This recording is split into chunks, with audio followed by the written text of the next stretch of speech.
From the beautiful city of Chicago, Illinois, WGN Sports presents White Sox Baseball. It's Paul Konerko, Alex Rios, A.J. Pierzynski, and the Sox as they get set to butt heads with Derek Lee, Marlon Byrd, and the Chicago Cubs. Hi, everybody, and welcome. With Steve Stone, I'm Ken Harrelson as we get set to bring you the first of this big three-game series. As you know, the Sox are on a roll. We have won 9 in a row, 13 out of the last 14, have 3 consecutive complete sweeps. Those being against Pittsburgh, Washington, and Atlanta, and trying to continue on this afternoon with Jake Peavy. Jake Peavy going to the mound. The last 3 times out, he's been absolutely brilliant, giving up a total of just 4 runs. And Jake has thrown the ball as well as he's thrown it all year. He's 6-5, his ERA up over 5. But lifetime against these Cubs, he's 4-2 with an ERA in the mid-2s. Now on the other side of the field, Carlos Zambrano is 3-5 this year with an ERA up over 5 also. But he's 5-3 lifetime against the Sox. However, his ERA is in the mid-4s. And today, Aramis Ramirez makes a comeback to the lineup. He's been hurt. He's had a hand problem. He's hitting 168. If he continues to do that, the Cubs are going to have some problems. If he doesn't, the Cubs, who are 8 games back of St. Louis, might be able to make a run. And if they take anything out of this series, they'll realize the last time we saw them, things weren't going well for us. They're going awfully well now. All right, sit back, relax, and strap it down. White Sox baseball coming your way.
Pound is worth $12 million tonight. Jake Peavy taking his warm-up tosses, and we'll take a look at how the Cubs are going to line up. Fukudome will lead it off. Then it'll be Tyler Colvin in the 2 spot. Byrd has been red hot in the 3 spot. Then Lee. Ramirez, his first day back from the disabled list. Soriano the DH. Fontenot at shortstop in place of Castro. Then Soto and Terrio rounded out. The defense and how they'll line up behind Jake Peavy, left to right, Pierre Rios and Quinton in the infield. Vizquel, Ramirez, Beckham, and Konerko. A.J. Pierzynski behind the plate. And Jake Peavy on the hill looking for his 7th win. His ERA a touch over 5. This is his 15th start. Last 3 starts have been brilliant. The umpires for the game today: Paul Hamill behind the plate, Bill Hahn at first, Gary Darling is at second, and Bruce Dreckman is at third. It's a very warm, a little bit humid day. And as Jake is getting ready, we're ready to play baseball, and I'm ready to turn it over to my play-by-play partner, Hawk Harrelson. All right, Stone Pony, thank you, and once again, good afternoon, everyone, and welcome to White Sox baseball. Right here with WGN Sports, so happy you could join us for the first of this 3-game set. Sox coming at 37 and 34, Cubs at 32 and 40. Also, this is the 4th meeting of the year between these two teams, and in the first 3, Sox, of course, took 2 out of 3 over at Wrigley. They lost the last game of that series 1-0. Brilliant game pitched by Ted Lilly. But we are ready right now, and here is Kosuke Fukudome hitting at 275, 6 homers. He has driven in 24. Omar Vizquel on the grass at third, outfield. Swung slightly around to the left. Has first pitch strike. Fukudome has faced PB 10 times, and he has 4 hits. And that's just off the plate. Fukudome has problems with the hard slider down and in. And if you go in there, you better get it in there. Yep, that is the pitch to hitters. Most left-handed hitters have trouble with that slider down and in, and most right-handed hitters from the left-handed pitcher has trouble with that slider down and in. That is the definitive pitch that grinds on you.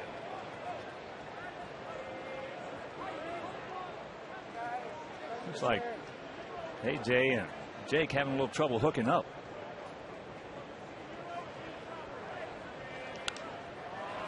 That's into left field. That's a can of corn. 1 down. It's not what's considered a high sky today because there are a whole lot of clouds around, which actually makes it a lot easier for the outfielders. They don't like the cloudless days, because then you do have a high sky. It's a beautiful day, and it'll be just a little easier to run them down. Tyler Colvin, 24-year-old out of Augusta, Georgia. Takes ball 1. Colvin hitting at 294, 9 homers. He's driven in 23. He's 3rd in all of baseball as far as hitting the ball out of the ballpark. And the count 2-0. Jason Hayward and Brennan Bosch both have 11. Hayward, of course, with Atlanta, Bosch with the Tigers, and Colvin has 9.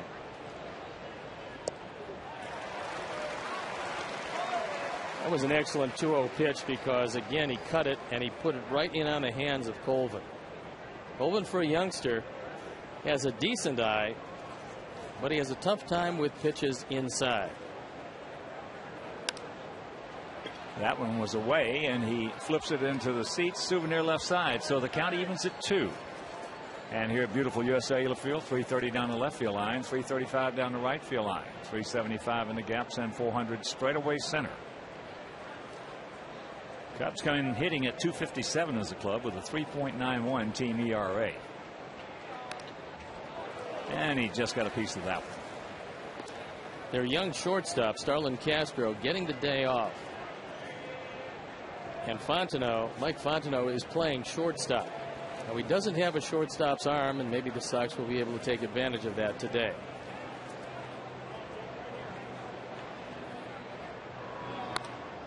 And there's another souvenir, this one down the right side. Well, the Cubs got in from Seattle around midnight last night. They had a 13-inning game. And, of course, when you have a 13-inning game, you use a lot of that bullpen. But if you win the game, it's a little bit shorter 4-hour flight than it would normally be if you get swept. If they had been swept, that would have been gone. That would have been a long 4-hour flight and a long trip. They were in town for 9 days, then went to Seattle for 3, and they're back in town as Jake takes a little something off. This one tailing away from Colvin. And he goes down for the 40th time this year.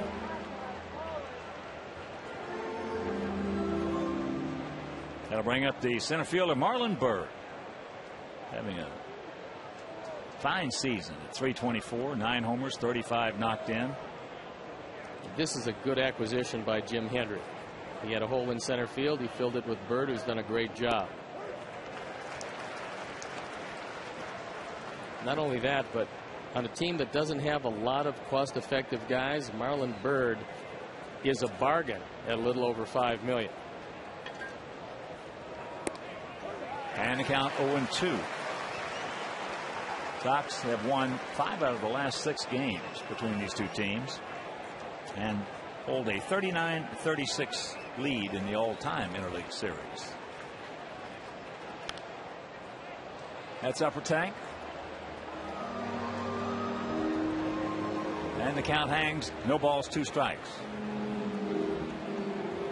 One of the things that I've liked about Marlon Byrd this year is the fact that, number one, he's played a terrific defensive center field, and I haven't seen him dog it on one play all year. You know. Now, if you see him every play, you're not going to watch it, see him do it. Omar. Nice 1-2-3 inning for Jake Peavy after having a play. It's the Cubs nothing, and the good guys coming to bat.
Bases and Vizquel, Rios, Canerco, Quinton, Conte the DH today with Krzyzewski, Ramirez, and Beckham playing second and hitting 9.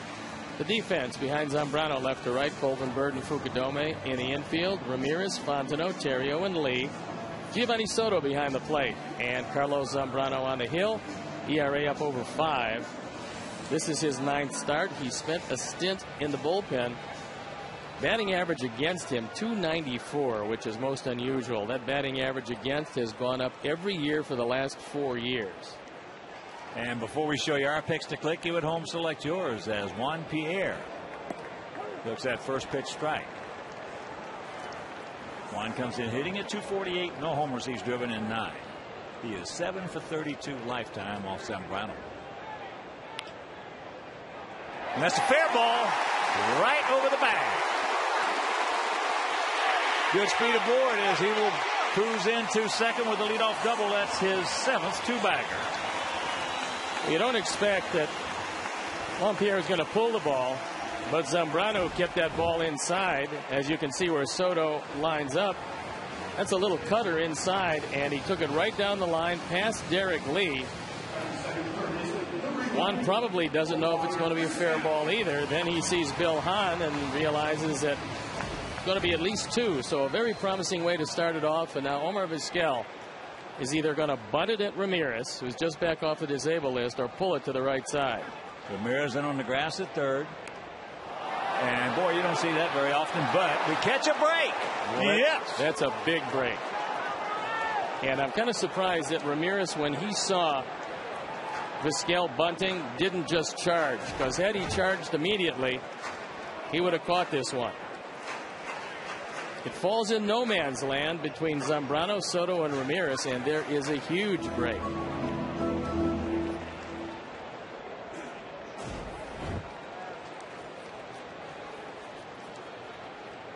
The 0-1 pitch. Count evens at 1. Omar has faced Zambrano 13 times, has 3 hits. Zambrano has a hard sinker, and normally when you get to him is in that first inning.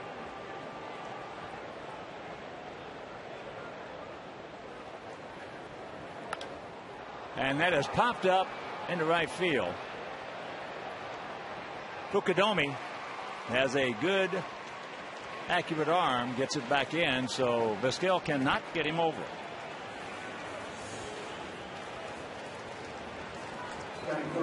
And 1 out, and that'll bring up Alex Rios. One thing you do have to watch with Zambrano is he's made 4 wild pitches this year, and that leads his staff in that department.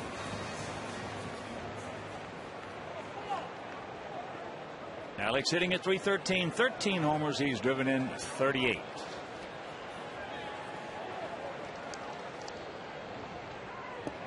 Breaking ball strike.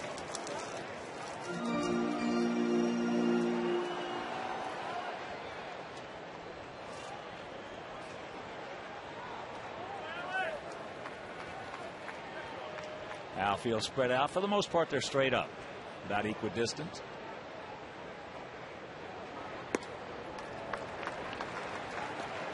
And that pitch, the fastball, up and in. Paul Konerko on deck. Fukudomi has the best arm in the outfield. Colvin has a good arm in left field, and he's pretty accurate with it.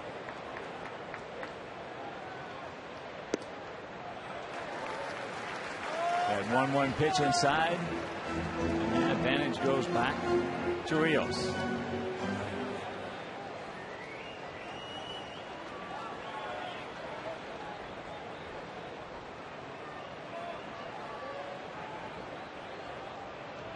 Boy, he hung that one, and there's a base hit down the line, so Pierre's going to score. Alex on his way, and he will get there safe. 1-0 Sox. It's that first inning against Zambrano when he doesn't have the feel for the breaking ball. He's on 2 sliders. It cost him a run and 2 doubles. It's RBI number 39 for Alex Rios as he pounds it down the line. This slider hangs on the inner portion. No chance at all for Ramirez at third. A very good way to start the ball game. And again, when you keep hanging pitches, your corner infielders not expecting the hitters to pull the ball that much, yields 2 doubles. So here's Paulie hitting at .302, 18 homers, 54 knocked in. Of course, it was Paulie off Saito yesterday with that 8th inning 2-run homer. Sox won it 2-0 to sweep the Braves.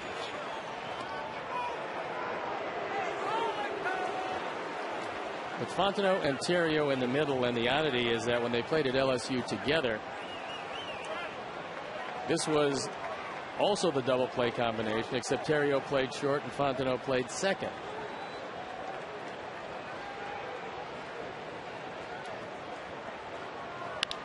There's a base hit. They're going to hold him at third as Coleman gets to it quickly, gets it back in. So runners at the corners and 1 out. Ball hit too hard to score Rios. And the pitchers are still trying to sneak that first ball fastball by Pollard.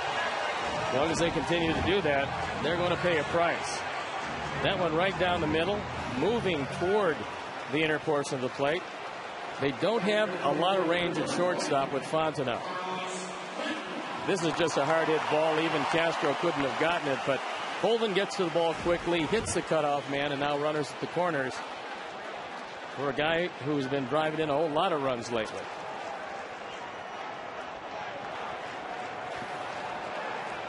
So here is Quinn hitting at .225, but he has 11 homers. And he has knocked in 43.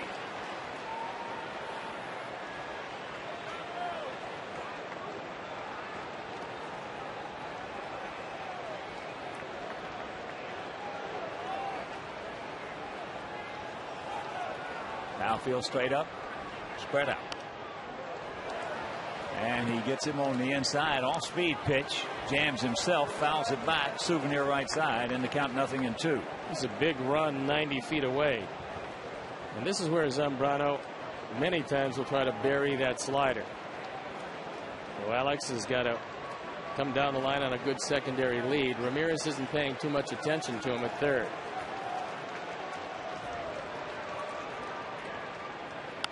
That ball hit hard, stay in the air, get up, he looks up, you can put it on the board, yes, yes, a 3-run homer by Carlos Quentin, and the Sox lead it 4-0.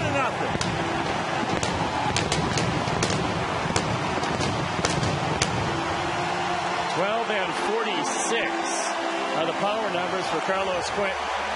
And nobody's talking about that batting average anymore as he keeps hitting the ball out of the ballpark. Zambrano on an 0-2 pitch tried to sneak a fastball by him inside. Carlos doesn't have much velocity today, and the Sox are making him pay the price. Mark Kotsay fouls that pitch off into the LG Skyline Club seats.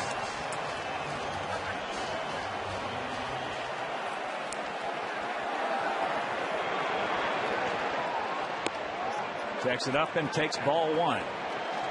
That's the fastest pitch that Zambrano has thrown, and that was 91 miles an hour.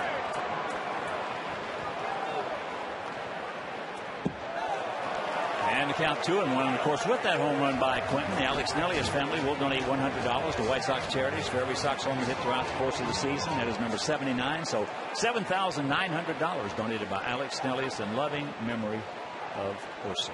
That was right in the sweet spot for a low ball hitter. A sinking fastball on the inner portion to Carlos Quentin. That's high and wide, and the count 3-1. Kind of funny, Larry Rothschild has not been out to talk with Carlos, who is really scuffling.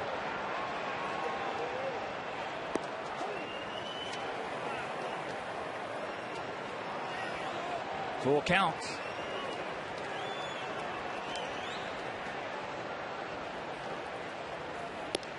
And he got him. 2 down.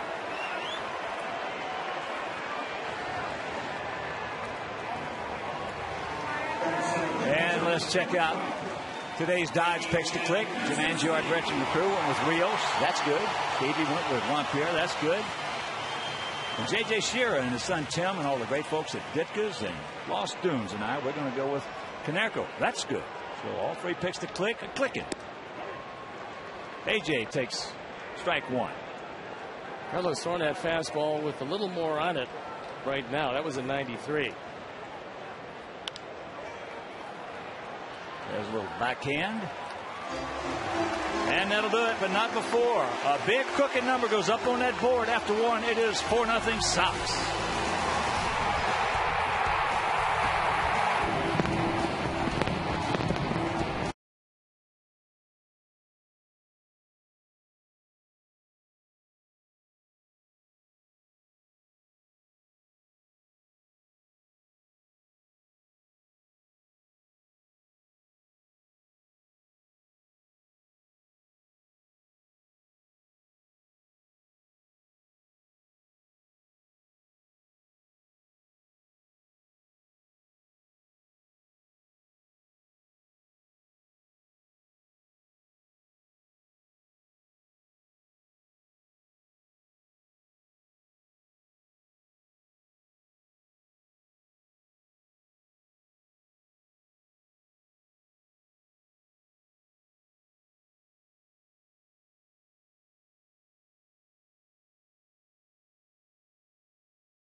RBI double by Alex Rios. 3-run homer by Carlos Quentin.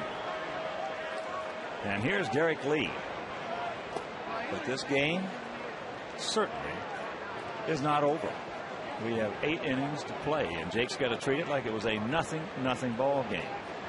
Long way to go, and some pretty good hitters to get through. That's exactly right. Ramos Ramirez in the on-deck circle. He has changed his hitting stroke to guard against a bad thumb.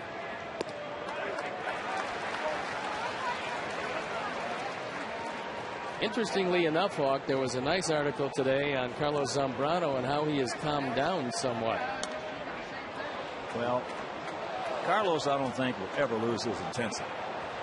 No, but sometimes it's misplaced. And we're anybody's can be misplaced. I mean, you can overdo anything. You can take it to an extreme, anything. But I like Carlos. I love his intensity. I always have. Now, is it sometimes out of hand? Sure. But yours has been in the past, as certainly mine has. It did not go, says Hahn. Well, that was a good hard slider by Jake, and the appeal goes the way of Derek Lee.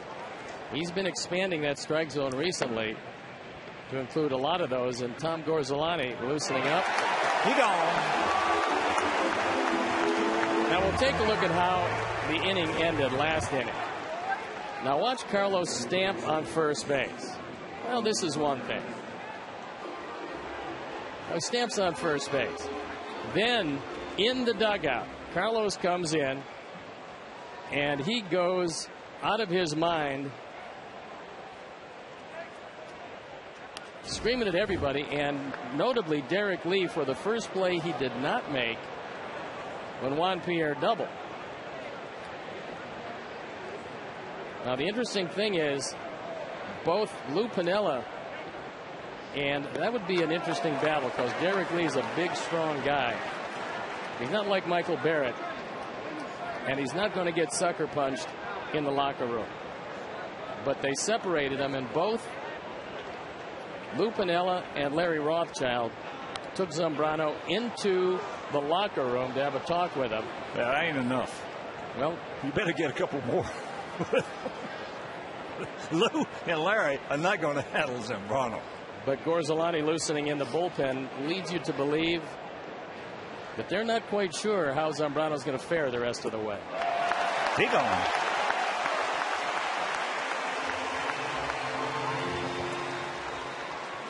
Well, Carlos is back and seems to have calmed down somewhat. Now, if Carlos wasn't happy with Lee about that first double off the bat of Pierre, I know that Derek Lee didn't throw the 3-run homer to Carlos Quentin. So here is Soriano hitting at .283, 10 homers. He's driven in 35. First pitch strike at 92. Soriano 7 for 19 lifetime off Peavy, and of the 7 hits, 4 of them stayed in the park. That's been the biggest improvement by Jake. Strike one. I think if you go back and look at the last 3 starts where Jake really has become Jake, you'll see that more times than not it's been strike one and followed by strike 2. He's been on top of just about everybody.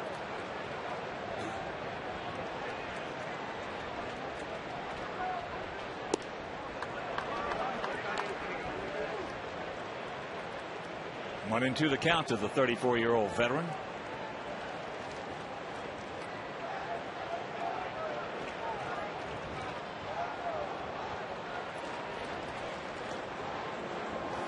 There, that fire and brimstone.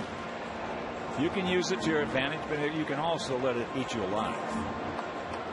Well, this year Carlos has not had a particularly good year overall. He was moved to the bullpen, didn't fare well at first, then fared very well the last 4 or 5 times out. He gone. Strikes out the side. 4 punch outs for Jake Peavy, and after an inning and a half he leaves it 4-0.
services today were no longer needed. And so 1 inning, 4 runs on 4 hits. He didn't walk anybody. He fanned 1. And now Tom Gorzolani comes into the game. Gorzolani at 2-5, ERA 3.46. On for the 15th time. 9 of them were starts.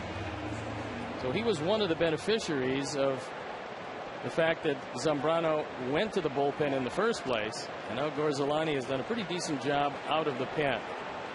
27-year-old southpaw out of Bradenton, Florida. Here's Alexei Ramirez hitting at 262, 6 homers. He's driven in 27. First ball hunting. Chopper 2 hopper. 1 pitch, 1 out.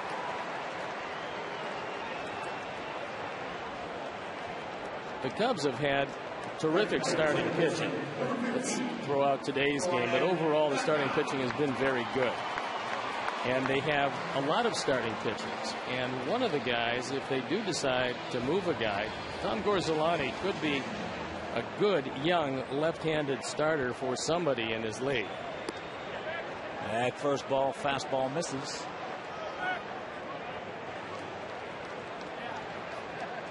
Outfield straight up, spread out. They don't move around a whole bunch. As very quickly, it's going to be 2 out. And a reminder, you can support your White Sox by becoming a season ticket holder. The White Sox Aussie plan features 13 games. Well, this is the last series here, but those games did include Cup Series tickets, leaving the rest up to you. Prices vary depending on selected seat category and game choices. So for details, visit whitesox.com or call 312-674-1000.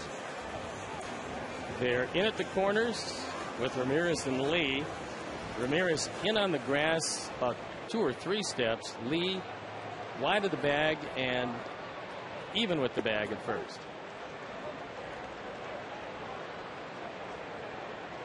Juan Pierre started it all off with that double right over the bag at first base.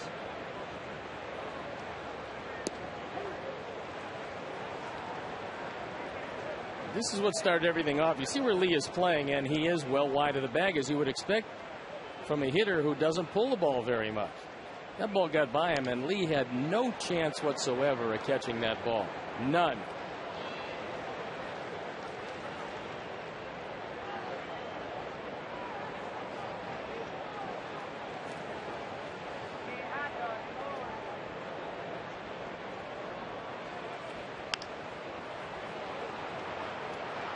And to short center field, Marlon Byrd. And that'll do it. A very quick inning for the southpaw, Tom Gorzolani.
Mike Fontenot leads off here in the top of the third, takes up high, ball one. Fontenot, 30-year-old veteran infielder, comes in hitting at 285, a homer. He's driven in 16. Fontenot is a very good fastball hitter. That strike on the outside corner, and the count 1-1. He can also drive the ball to left center field.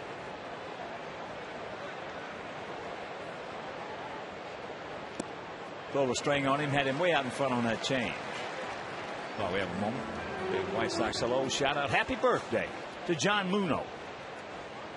John Muno, 80 years young today. Happy birthday, buddy.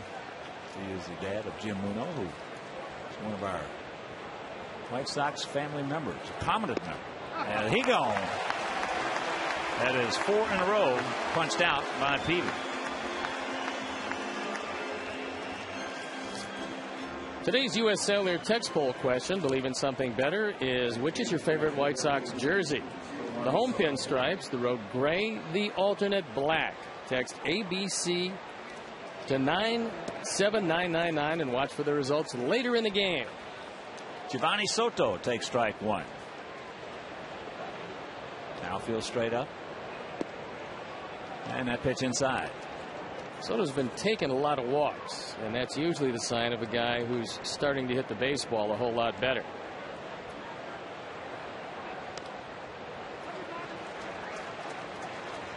One and two the count. A couple of years ago, Soto was the National League Rookie of the Year. Last year, very much a down year for him. And he's come back this year and started to do a pretty decent job. That slider's tough foul. And a reminder, the White Sox and Cubs rivalry continues as a winner of the series takes home the Crosstown Cup presented by BP. So for tickets, call 866-SOX-GAME or visit whitesox.com.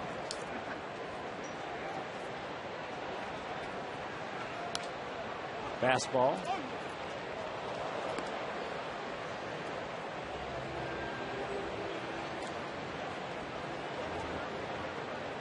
Just tuning in, Sox with 4 runs in the first inning off Carlos Zambrano. Double by Juan Pierre. Omar went out to right field. Rios doubled. Canerco singled, and Carlos Quentin a 3-run homer.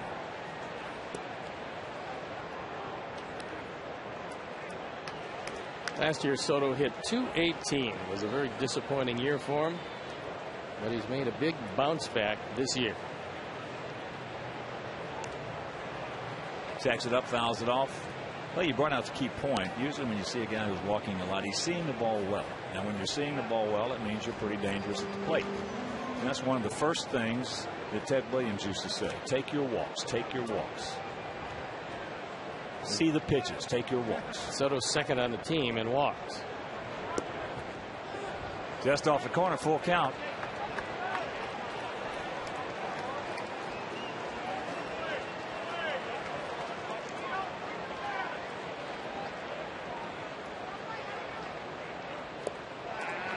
And there's the walk. That's the first Cub base runner. Back to big hurt Frank Thomas, who is the greatest hitter in White Sox franchise history. A sure Hall of Famer. The only time Frank ever got in trouble was when he tried to do too much. When he wouldn't take his walks, and when he tried to put the club on his shoulders and carry it. So he wanted to hit, more home runs, drive in more runs. That's what put him in an occasional funk. He didn't stay there long, though. No. That's why he's the greatest hitter this White Sox franchise has ever had. Terrio loves to hit the ball to right and right center field if you stay up and away from him. Fastball strike. Terrio hitting at 279. Terrio's almost their entire running game. 14 of their 30 steals have come from Ryan Terrio. Back to the middle. So you can cancel the post-game show. One out walk, now the base hit.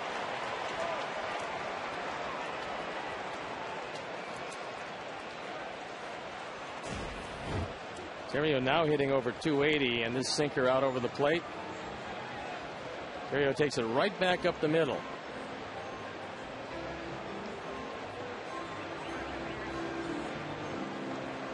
And AJ goes out there. He wants a word with him. First of all, because it's the first runner to second base, but more important, you have a catcher at second base who's very familiar with all of the signs and all of the sequences you can use. So they're going to probably change things up a bit, and he wants to tell him what he's going to use. Kosuke Fukudomi fouls that pitch down. He went out to Juan Pierre in left field. He had a great April, as has been his custom. He hit in the high 340s. Since May 1st, he's been right around 200.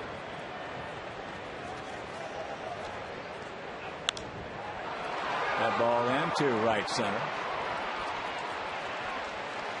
Soto's on a tag. Almost got it. Beautiful peg by Alex Rios. I don't think Giovanni Soto thought there was any chance that Rios was going to throw to third base. I think he thought that he was going to get the ball into second. Just missed him on the sweep tag, and he wasn't safe by much.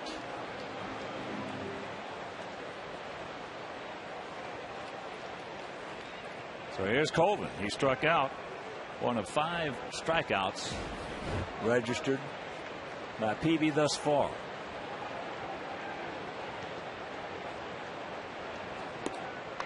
Got that one by him at 93.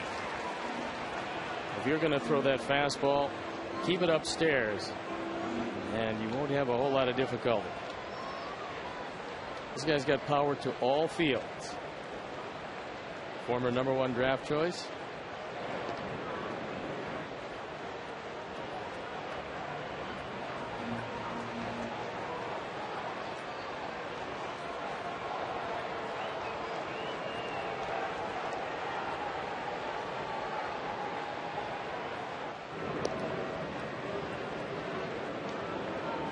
Our farm system is a lot better under scouting director Doug Lauman. And the Cubs scouting director Tim Wilkin is one of the best in the business, and he's done a great job with a farm system that was completely depleted. Now has a whole lot of talent in it. Little one hopper, and Paulie will make it down to retire to the side. They have a mile threat, strand the pair after 2.5, 4-0 White Sox.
Of this tirade after the first inning.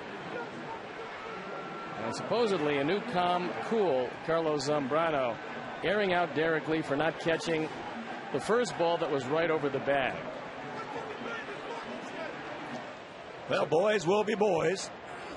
And he is, I tell you, I like Carlos Zambrano, always have. But he has just made my Carmine Derriere all-team right there. Well, this was a very big game as far as the Cubs were concerned. They won a 13-inning game yesterday. I know it was a long flight from Seattle, but if this team is going to make a run, each and every game from here on out is a huge game. And if that's your 1 or 1A starter, he can't leave the game in the second inning. And he has to be able to keep his emotions in check, even if he's unhappy about one play, because I know for a fact that after the double by Rios, a single by Konerko, and 3-run homer by Quinton were thrown by Zambrano. So that is out number 1. Omar now 0 for 2, and that'll bring up Rios. Alex had an RBI double back in the first, and he also scored. This isn't the time, however, to sit on your laurels. It's a very lively ballpark, as we saw with Carlos Quinton. Not getting all that ball, but getting it out. And you'd like to peck away a little bit at Tom Gorzolani. High into left center. Tyler Colvin getting out of the way for Marlon Byrd, which is exactly what he should do.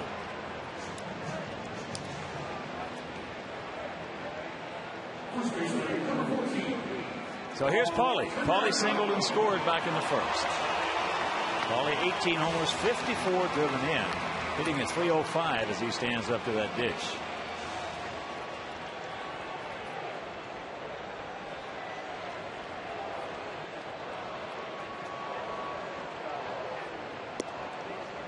Takes first pitch strike. Gorzolani came over from the Pittsburgh Pirates along with John Grabo for Kevin Hart, Jose Escanio, and Josh Harrison. Hart and Escanio have been hurt. And Harrison has been not among the players of the Pirates. Turned out to be a good trade as far as the Cubs were concerned.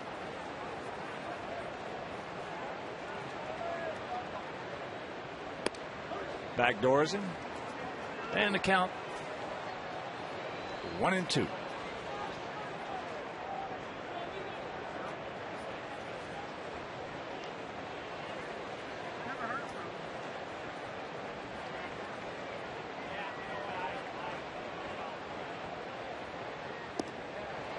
That is 6 up, 6 down for Gorzolani.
No errors for the Cubs here in the top of the 4th inning.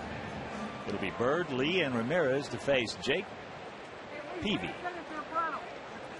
Jake's dad and granddad in town.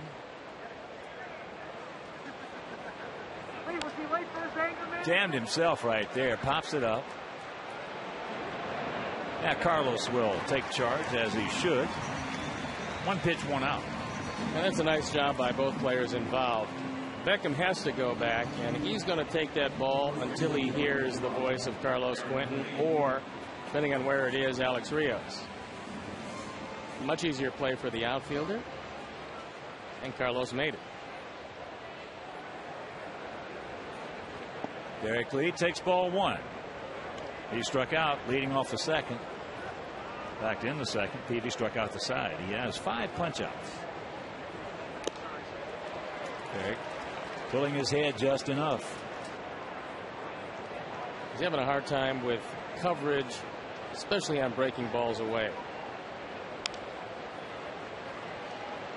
And what Jake has had going for him today, as well as good movement on the fastball, is AJ is using that straight change with a great deal of effectiveness, and Jake is throwing it in perfect spots. He gone. Well, as we talked about yesterday, there's nobody in this league, I don't know about the National League, but there's nobody in this league puts down better numbers behind the plate than AJ Pierzynski. Nobody. Well, he set him up after a fastball away and a good straight change, threw a face-high fastball and threw it right by him for the second time. AJ has been that way since he has come in to the major leagues. In fact, that's called the White Sox and tried to get them to draft AJ down when he was at Dr. Phillips in Orlando. Now, so this guy right now mentally is a major league catcher. And he got to those Twins. They decided to draft Mark Johnson. He gone. 2 strikeouts for Ramos. And we'll go to the bottom of the 4th.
The Carlos Quentin bat in the first inning with 2 on.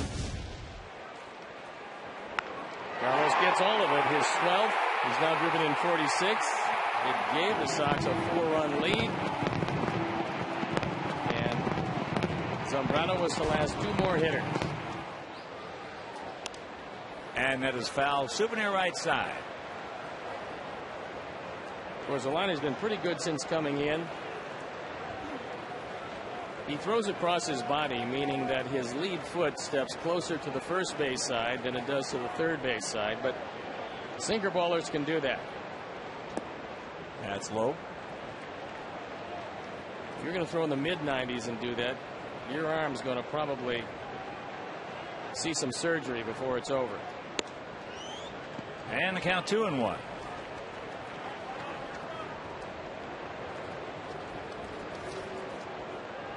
Outfield straight up in the infield. They're playing him as a pull hitter on the left side.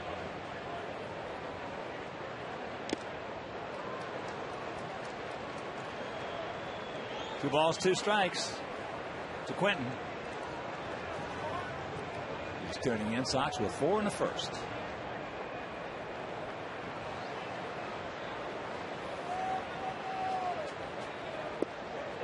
And it's full.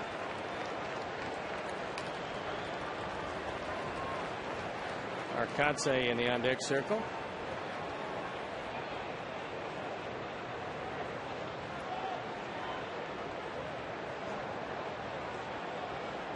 And AJ in the hole. Outfield straight up, spread out, equidistant. As I mentioned, the Cub outfield does not move much. And the payoff pitch. And there's ball 4, so the leadoff walk. Very good eye by Carlos. The last 2 pitches just off the plate inside. That's the first man that's reached base against Tom Gorzolani.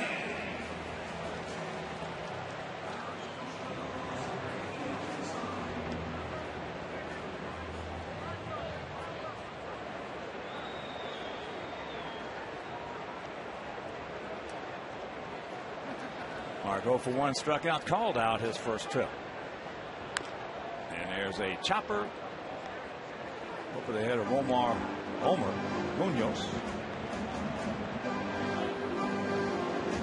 Talked to Harold Baines, who had his knee replacement. And he's doing just fine. He's got a little pain in there, obviously. He's going to have for a while. But Harold, you'd never know it. That's a tough rehab that he's got ahead. And that's a tough man. That is one tough man, Harold Baines. I'm sure that Omer will be telling him about his sterling record as a first base coach. Oh, he won't let that get away. He will not let that get away.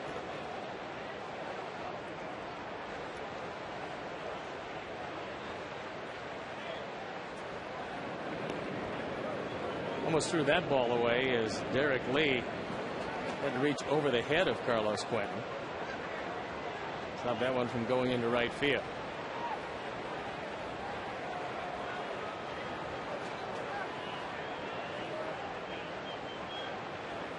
All set, the 1-1 pitch.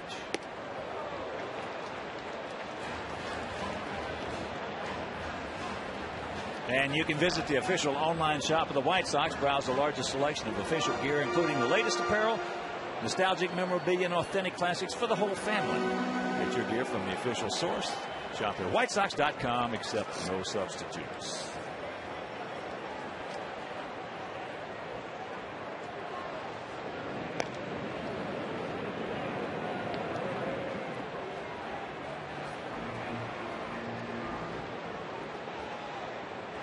Gorzolani picked up his first save as a Cub, only the second of his career in yesterday's 13-inning game. There's a strike, and the count evens at 2. Come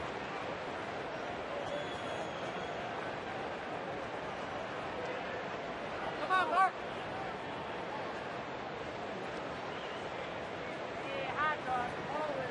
Come on, Mark, get in there and hit it.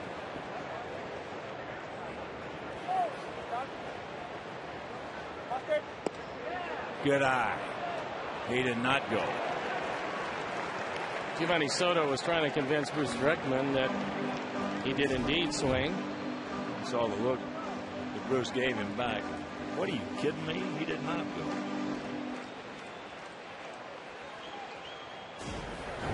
He'll live to fight another day. And the payoff pitch. Carlos, just a short lead over there. Now time is called. Anytime that pitcher takes a long set, especially a veteran hitter, is going to call time. Gorzolani's been taking a very long set. That ball hit high into left center field. Marlon Byrd. And that is out number 1. Well, veteran hitters will not let a guy pitch at his pace. It's just that simple.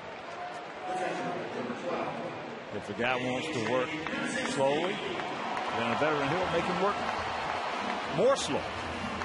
If the guy wants to work fast, he will slow him up. It all goes back into that sense of control. Who has the sense of control? The battle between the pitcher and the hitter. When you go to that plate, if you don't have a sense of control, you're probably going to go for 4.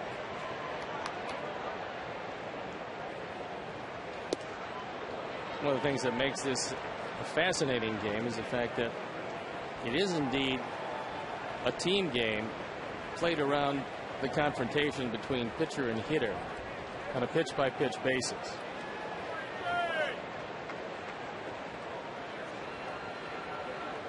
Well, I've always looked at baseball as not so much being a team game, and I looked at it as being an individual game, where you've got, in this case, 25 individuals in their active roster.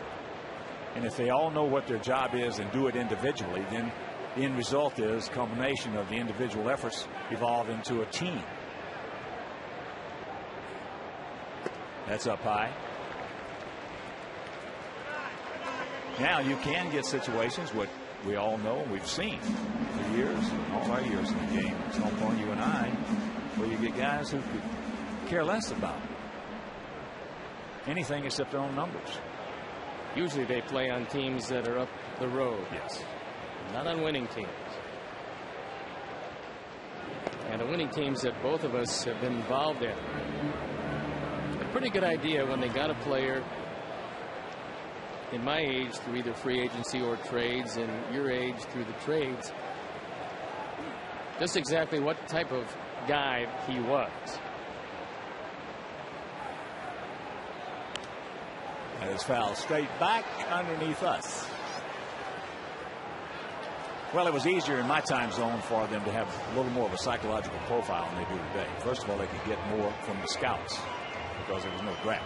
And also there were fewer players because there were fewer teams. I was getting ready to say they had 16 teams, 8 in each league. So, but the scouts could come into the home, interview the player, interview the parents, find out a little something in that area. AJ just did get a piece of it. And a reminder, enjoy post-game fireworks presented by St. Xavier University Friday, July 9th. Sox versus the Royals at 7:10 p.m. So for tickets, call 866-SOX-GAME or visit whitesox.com. Gorzelani's going to stay away. AJ's going to have to go to left center.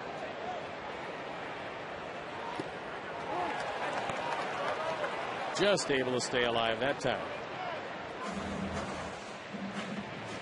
Jeff Stevens, a right-hander acquired in the Mark DeRosa deal, coming over from the Cleveland Indians, one of the 3 pitchers acquired.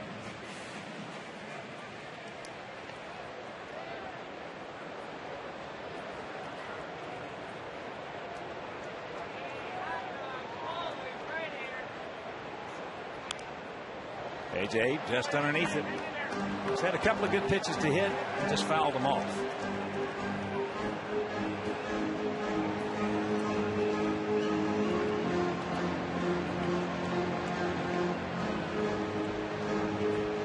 It's number 36 for Gorzelani and the 8th delivered to AJ.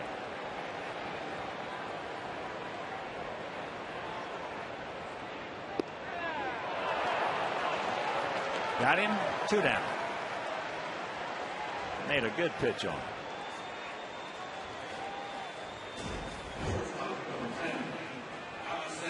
Threw a lot of breaking balls and then got him looking for the breaking ball and threw the fastball in the outside corner.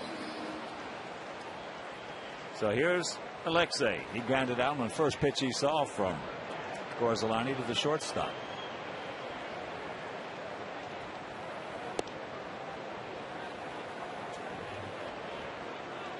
Carlos Zambrano went 1 inning, gave up the 4 runs, then had a dispute down in the dugout, and they took him out after 1.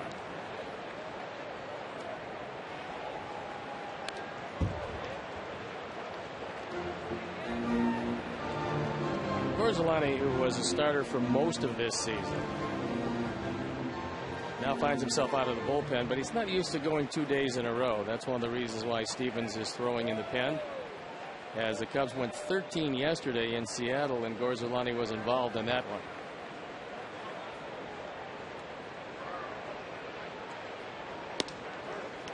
Takes a strike at 93 right down the middle.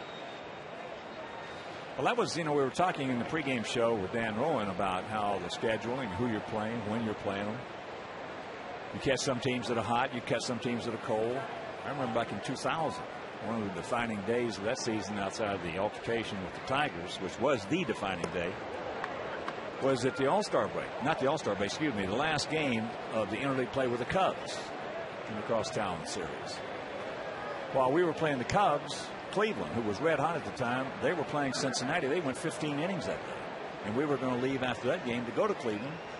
We did, as there goes Carlos. And that pitch fouled away. That's always good. And we swept them in 4 games. Yeah. If they went 18, it would have been a little better. Yeah. 15 was okay. But they went through their whole bullpen, and that was one of the best road trips. We went after Cleveland. We went to New York for 4 and swept them in 4. The Sox have 13 left with Detroit and 13 left with Minnesota. So there's a lot of interdivisional play left. The 2-2. Pulled the string on him, had him way out in front, and that'll retire the side. We're into the 5th, leading 4-0.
Alfonso Soriano will lead off here in the top of the 5th inning. He struck out his first trip, called out on a slider, a good slider from the Jake Meister, Jake Peavy. There's a slider, and that one was a little too far outside. Sox trying for their first 10-game winning streak in 34 years. That's really amazing. Well, shows you his how 10-game winning rare streak was back in May of '76.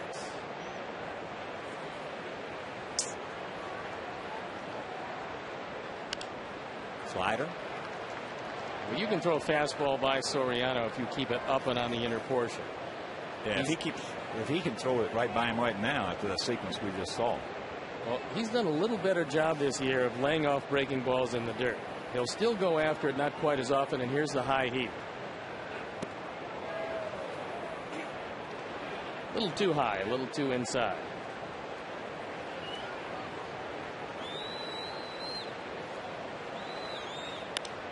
Slider. Softly hit. And it's out number 1. Let's bring up Fontenot. He also struck out.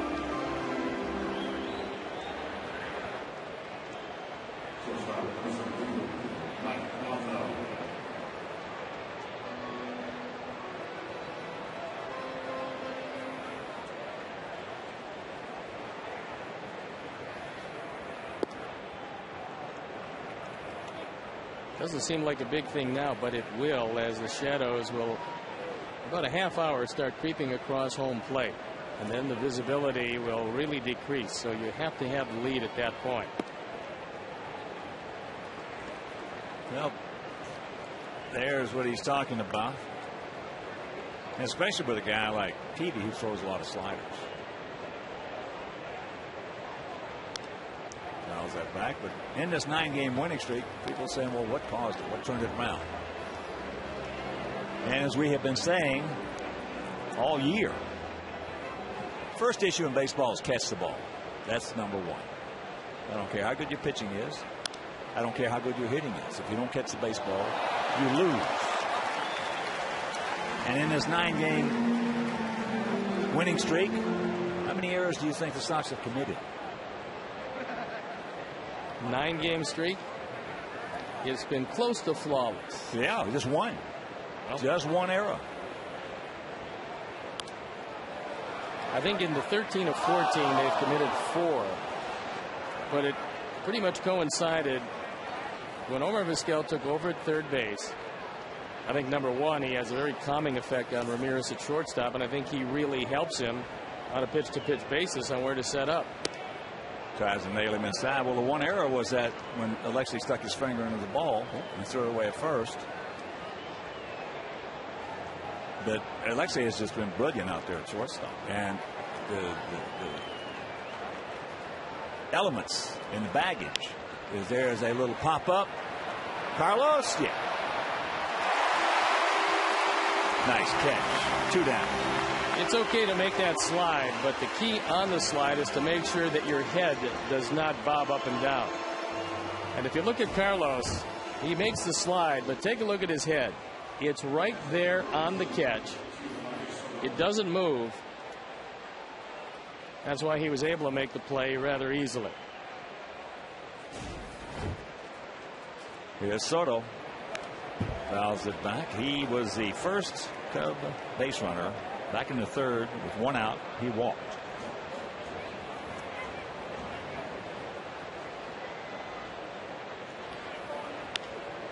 Just ate him up right there. Check your thumbnails. 1, 2, 3 inning. He's retired 8 in a row. We're halfway home, leading 4-0.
to WGNTV.com for complete information and rules.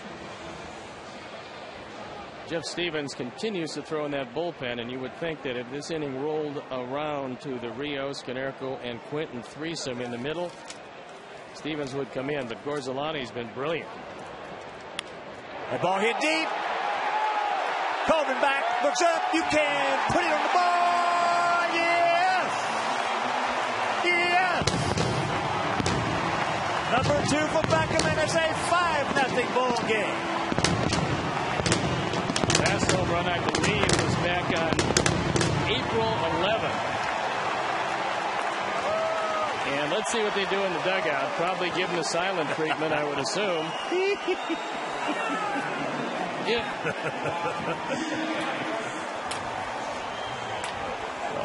Well, he can be forgiven for kind of forgetting about that home run trot. Here's one. There's a bunt, a good one. Ramirez. What a nice play by Ramos Ramirez to get him on just a beautiful bunt by Juan Pierre. This hasn't been the greatest year for Ramirez defensively, but normally he's one of the better defenders at third base. Off balance throw, gets it there in plenty of time. The bare hand pickup, that was a good effort for Ramirez in his first game back off the DL.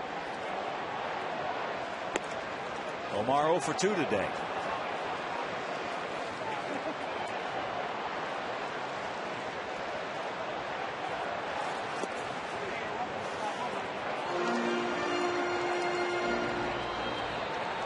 Piece today in the Tribune by Steve Rosenbluth on Vizquel as there's a whoops. Well, one good play and one real bad play. As infielders are taught to stay down, you can't come up, because if you do and the ball flattens out, you're going to pick up an error. Watch Ramirez. Look at the hop. He comes up, the ball stays down. And Ramirez with his 7th error of the year, and I believe that's going to be it for Gorzolani, who worked yesterday. And we've gotten to the Rios, Canerco, Quinton section of the lineup. That'll bring Jeff Stevens in the game. So while Lou goes out to take out his left-hander, who did a fine job, we'll step out and be back after these messages.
Who scored off Tom Gorzolani.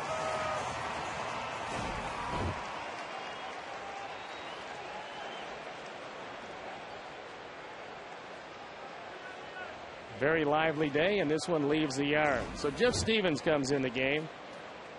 Stevens a 2.51 ERA, on for the 14th time. He was a starter early in his career with the Indians, then became a closer for a bit.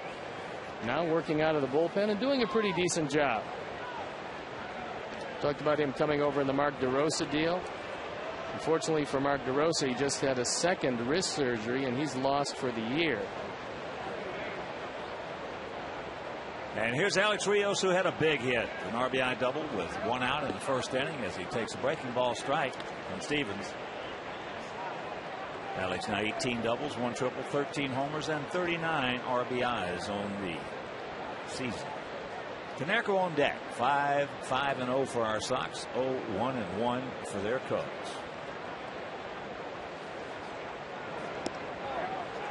Made a good pitch right there, and the count 0-2. Who's completely had to rework that bullpen from the pen that started the season to what he's got now.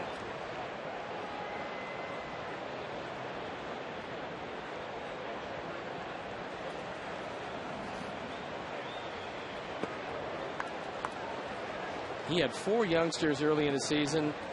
Didn't work out real well for him. They brought up Andrew Kashner, a young, hard-throwing first-round draft choice. And he's become the setup man to Carlos Marmol. And they've been a whole lot better at the back end of that bullpen. But they had to completely rework it for the second time in 3 years.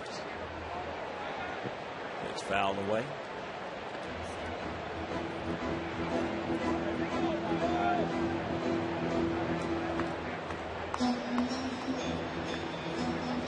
Actually, Cincinnati drafted Stevens. They made the most of him because he was a player to be named later in a trade for Brandon Phillips. And Brandon Phillips has become a star with the Cincinnati Reds. Cincinnati knocking at the door of first place in the National League Central. Good check. Well, Cubs have 91, counting this one, 91 games left.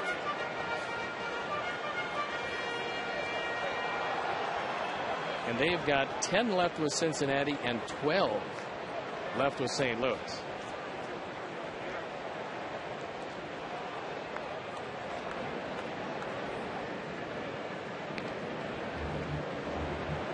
If you're just tuning in, Sox 4 in the first. RBI double by Rios, a 3-run homer by Quentin. And now here in the 5th, solo shot by Gordon Beckham. Mully's happy. Made some good pitches on him right there. 2 down.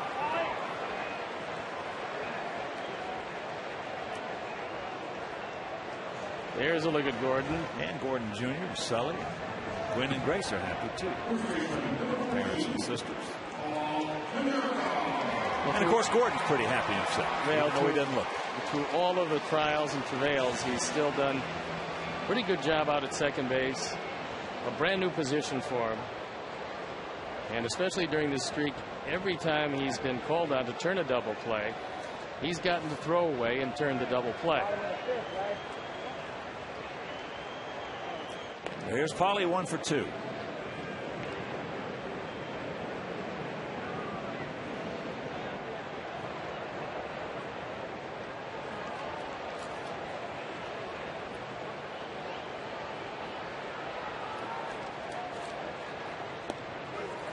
It's a breaking ball strike. 39,364.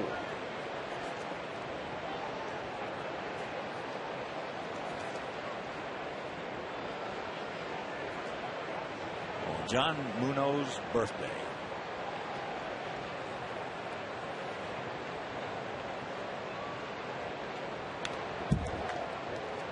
And very quickly the count 0-2. So Stevens coming right at him. He got away with one there because that one was up in the zone and ball fouled it straight back, which is normal. Yeah, normally the sign that you're on it, just under it. First of 3, and the Sox will hit the road, go to Kansas City.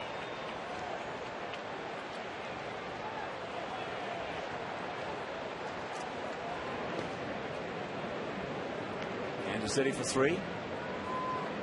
Then an off day on July 1st, and in 2nd, 3rd, and 4th, down to visit the red-hot Wranglers from Texas. They've won 11 in a row, including a big comeback. They were trailing 5-1 last night. It was Omar, and that pitch fouled away. We're going to get Zach Greinke because he's going today against the St. Louis Cardinals. We're going to get LaRue, Bannister, and Greinke. They're going to get Burley, Floyd, and Peter.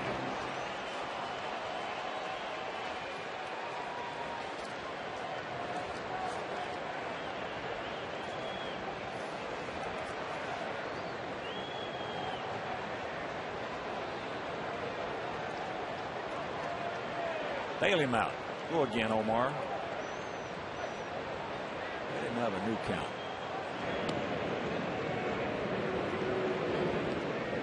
Nice little pitch out right here. Omar has 391 career stolen bases. Soto looking over in the dugout. See what Larry Rothschild might want.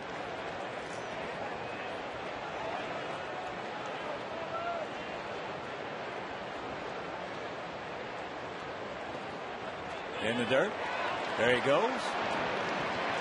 And he's safe. Ontario said he got him. But if Omar thought there was a chance of getting him, he would have slid. An argument with Gary Darling, and now here comes Lou. Soto does a nice job of jumping on this one. The throw is up. Gary Darling is right on the call. He can see it. He's safe. He's safe. The foot's in before the tag. And although Omar might be singing soprano, he was in at second base.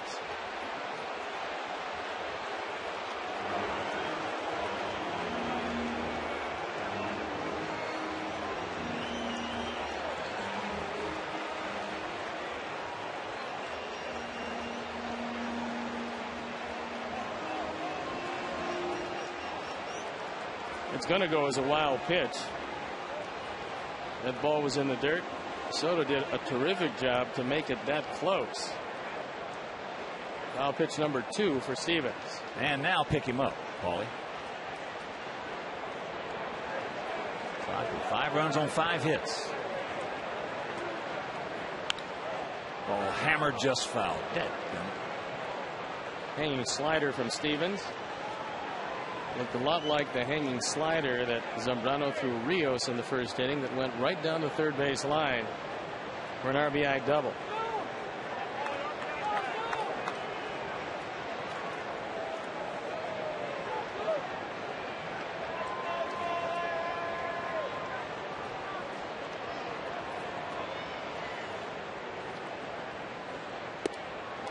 Way outside.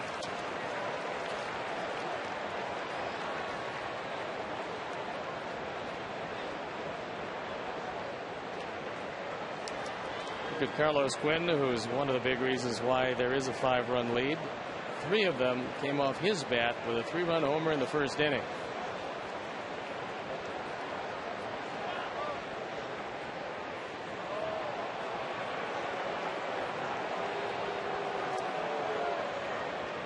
Two balls, 2 strikes, 2 out here in the bottom of the 5th.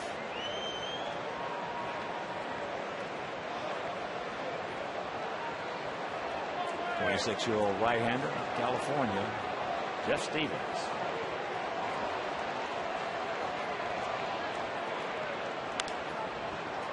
Probably pretty good hack at that one, just underneath it. Souvenir upper tank, right side. Luke told me before the game he was very happy with the back end of his bullpen because Marmol is a terrific closer. His ERA at 1.64, and then he's got as setup men. He's got Cashner from the right side and Marshall from the left side. And they've both done an excellent job.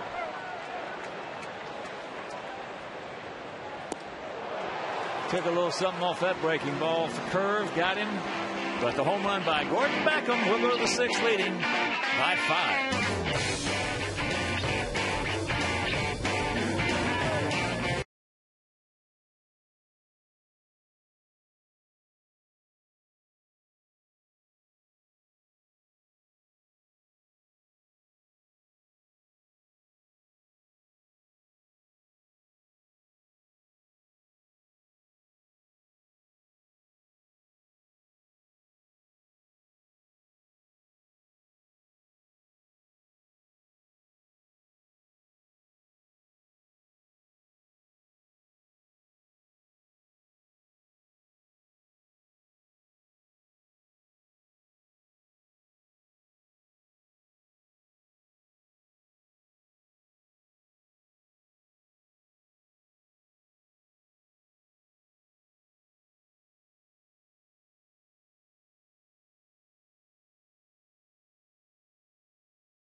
path.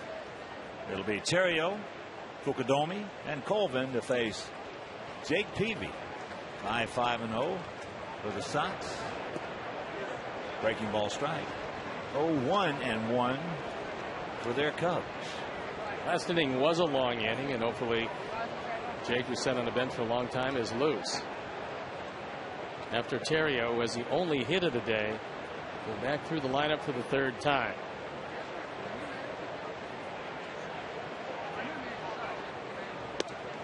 On the outside corner, send a big White Sox shout out and hello, and hope you're feeling better. To our friend Bob Fable, St. Joseph's Hospital. Bob has been a Sox fan, listen to this, for 76 years. Get well soon, buddy.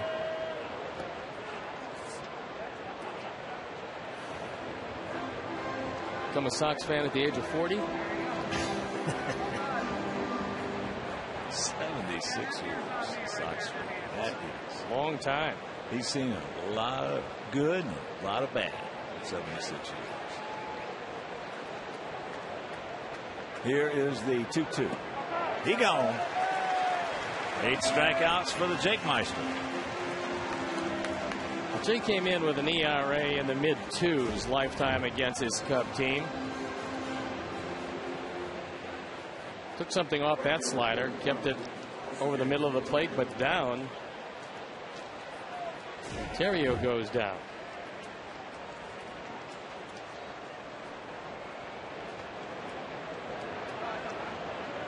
Kosuke going to be 0 for 3. Going out to left, going out to center, and grounded to Beckett. You'd love to see those left-handers on a sinker away try to roll over and pull the ball, because it's going to the right side and it's not usually going to be hit too hard. And that's what Fukudome did.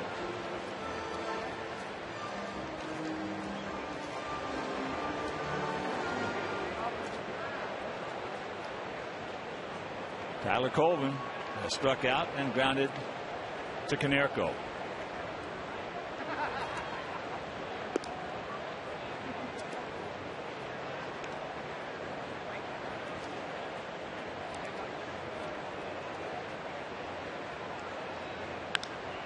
And he's going to go out to Rios.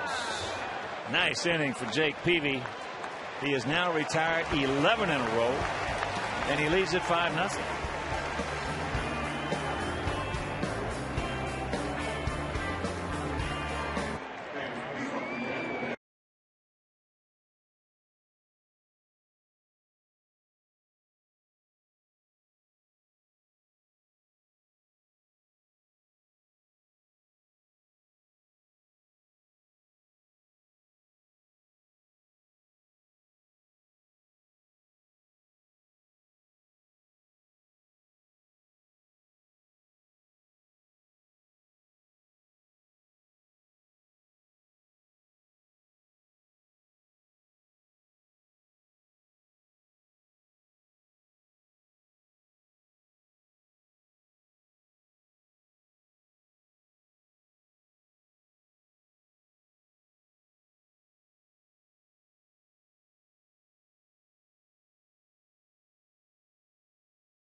One pitch for $1 million from our sponsor, Miller Beer. Just a little bit outside.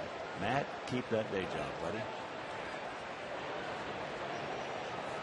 Get the pliers out. He had a shot at it. Yeah, he did. Carlos Quentin, 3-run homer and a walk. Sox now with 80 home runs.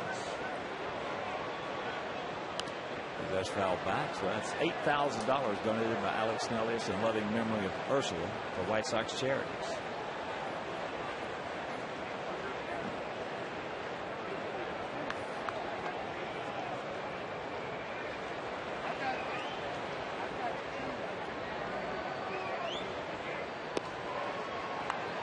Sixth inning. What goes on in the sixth inning? Elizabeth Palomar is today's hit the jackpot with Powerball contestant. The White Sox hit a home run here in the sixth. Elizabeth will win 100 chances to take home the Powerball jackpot. Saturday's jackpot is $20 million. There's a bullet into right center field. Carlos going to give it to go. Marlon Byrd with the throw. Safe. The leadoff double. Two-bagger number 15 for Carlos. You don't need a first base coach when you've got the play in front of you, knowing that Marlon Byrd's arm, probably of the three, is the weakest. And he's got a pretty decent arm, but he was going away from the throw. No chance to right himself, and to get this ball into second base in time. The throw is off the mark. And Carlos broke out of his early season slump by taking the ball to right and right center field, and he does it again there. That pitch low and away to Katse. Mark 0 for 2. He's due.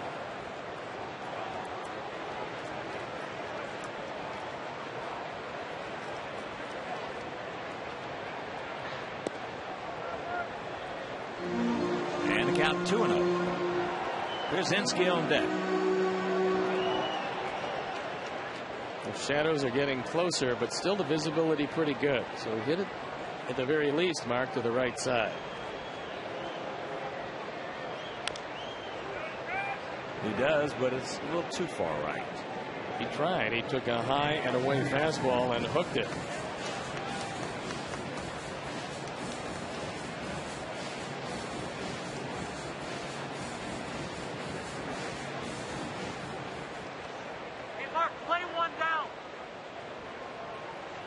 Just joining us, Sox with 4 in the first, 1 in the fifth. Just don't take the extra base.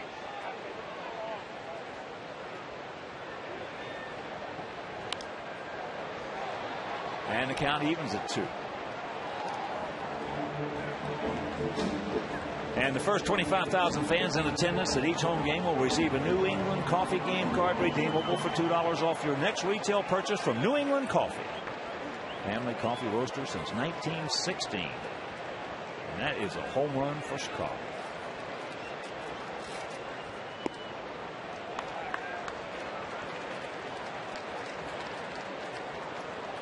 Full count to Katse.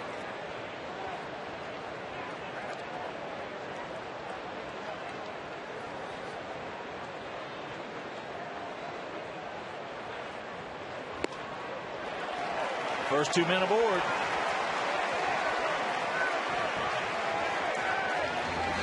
Giovanni Soto goes to the mound to talk with his young right-hander. Stevens, just 26 years old, will turn 27 in September.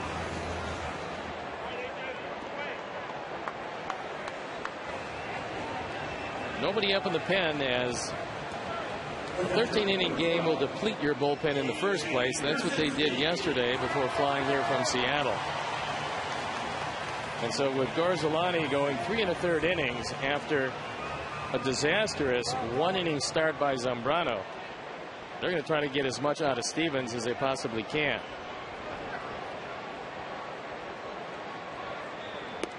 Checks it up. Takes a breaking ball strike. Well, you know, they were just really hoping. Chow. No, they were just really hoping that Zambrano would go 6 or 7 for them. I think that's one of the reasons why both Larry and Lou followed Zambrano down into the clubhouse. Trying to get him emotionally to get back and into this game. Well, something like this after that 13-inning stint with the Mariners. Something like this can really put that bullpen in a bad situation for a week or two. For a while. No doubt about that. That ball into left field. Tyler Colton now comes on, lost it momentarily, picked it up, makes the catch, 1 down. Now the shadow has pretty much gone straight across home plate. You see it there. By the time this inning is over, it's going to be very much to the advantage of the pitcher. And that's good for Jake, who's been brilliant through 6, allowing just 1 base hit to Ryan Terrier. Well, if you missed that game yesterday, Gavin Floyd was just brilliant through 7. Gave up no runs, 2 hits, 1 walk, had 9 strikeouts against the Braves. That whole He's been series, pitching his behind off and coming up empty as far as decisions. Can't get a win. Can't get a run. If he gets a run, that's all he gets. Well, yesterday it would have been enough. Yep. Just 1. Well, to go head-to-head with Steven Strasburg, both giving up a run. Actually, Gavin going 1 more inning than Strasburg went. It's pretty impressive, especially on the road. Gavin has been pitching his heart.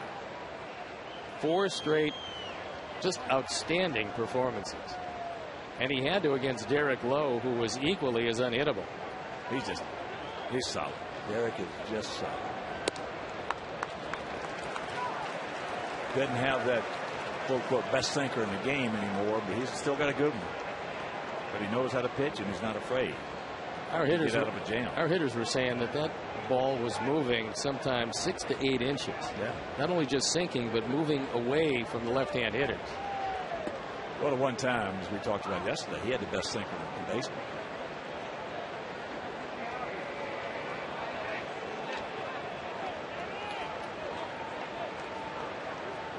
One out, 2 on, 3-1. Whoops. Very generous call right there. I think Alexei looking back at Paul Emmel. That pitch hasn't been called all day, and we'll watch it again. And that ball is way off the corner. And that's why Alexei was walking to first. He wasn't trying to show up the umpire because that ball was 6 inches outside. At least. So the payoff pitch. And there's a shot. That's what Alexei was just doing. Now they're going to hold him. It's a good thing they did. Fukudome gets it back in. He'd have been a gone goose trying to score on that line drive by Alexei. So that'll load him up.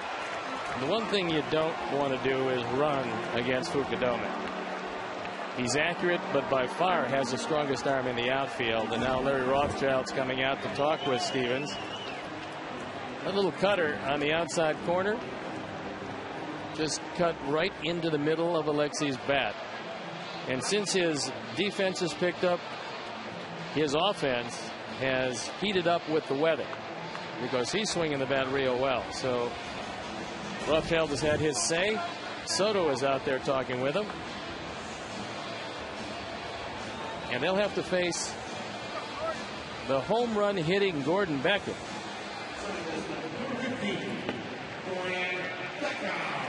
Sean Marshall throwing in the bullpen. Probably getting ready for Juan Pierre. Lou's got a pretty good feeling that the way Peavy's throwing, this could be the inning if you can get out of it that keeps you in the game. Good eye, good take, and the count 1-0. Don't help him out. You got to get yourself a good ball to hit. Try to get yourself a good ball to hit. Well, there's a big hole on the left side as Fontenot is playing up the middle, as is Terrier. A ball into left field. Carlos is tagging. Colvin with the throw. Not nearly in time. Well, not a good throw because you're not going to get Carlos at the plate. And AJ, who's his heads up a base runner, Katse, who's his heads up a base runner as we have on the team, realized the ball couldn't be cut off. And so he's standing at second base. He just takes off and goes to third. Now on a wild pitch or pass ball, you're going to see another run. But Tyler Colvin's a youngster. He's making this catch. He can't right himself to make a good throw. Well, you're seeing more and more of that. We see it on our club. We see it on every club. Guys, outfielders, overthrowing the cutoff guy, giving the runner an extra base when there was absolutely no reason for it. Sacrifice fly for Gordon. He's driven in 2 today and 18 overall. And you know, it's really not their fault. I'll tell you why. Because it's the manager's fault. Of all these clubs that we see that happening with. These kids, he is young player, there's no question about it. He's 24 years old. He's come up through the minor leagues. If they hadn't taught him better than that, shame on them. Our guys are the same way. Hey, we overthrow them too. #1 draft choice, and a guy who is thought of to be a big star in this game, and he's got a chance to be. Oh, he's a good-looking player that you can't make. As there's a chopper over to second. They get to Forrest, but another good at bat by Gordon Beckham picks up his second RBI of the game on that sacrifice fly, and it is 6-0 Sox.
On 7 hits, no errors for our guys. No runs on 1 hit, 1 error for their guys here in the top of the 7th inning.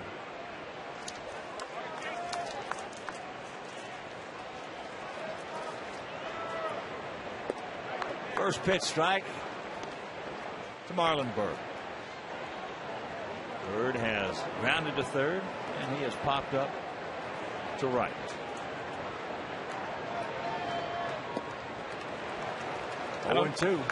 I don't think they've picked up the spin very well on the PB slider most of the day, but they certainly are not going to pick it up well now. Not with Jake in bright sunshine and the hitter obscured in the shadows. Well, on those right there, you're not, because they were.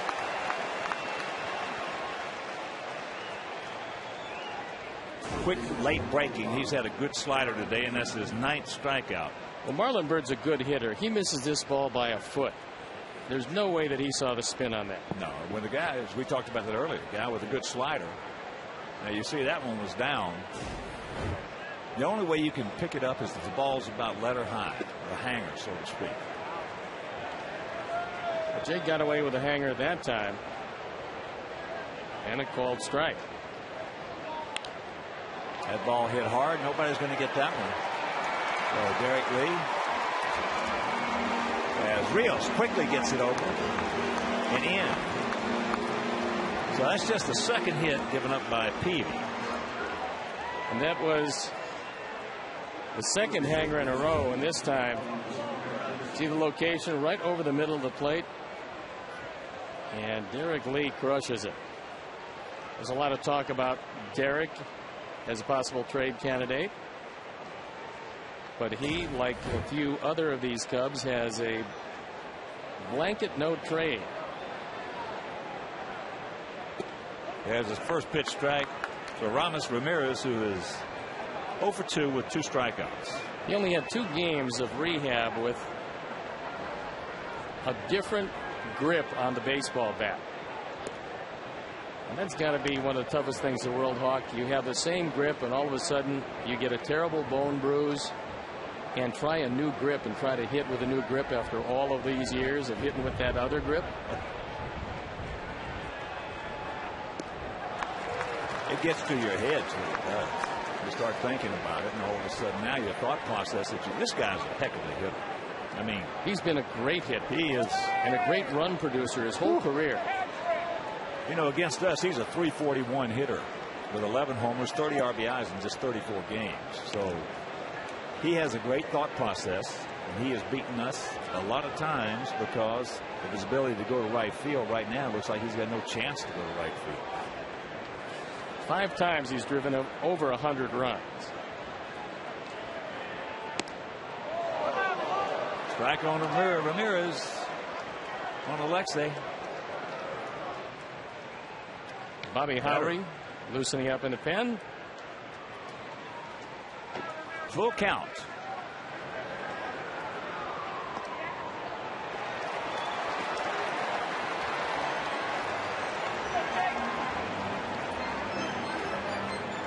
It's just a second walk. And that'll bring up Soriano. Jacob 90 pitch mark.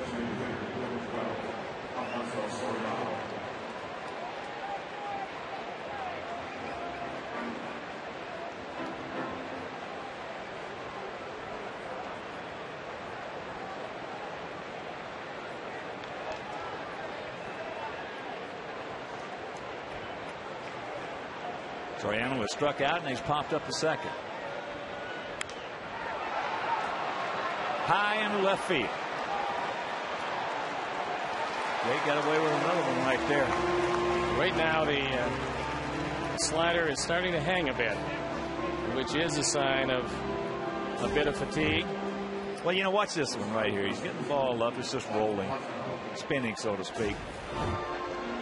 But when the gun first came into play in Major League Baseball, most of the managers didn't use it on the fastball. They used it on guys who had sliders.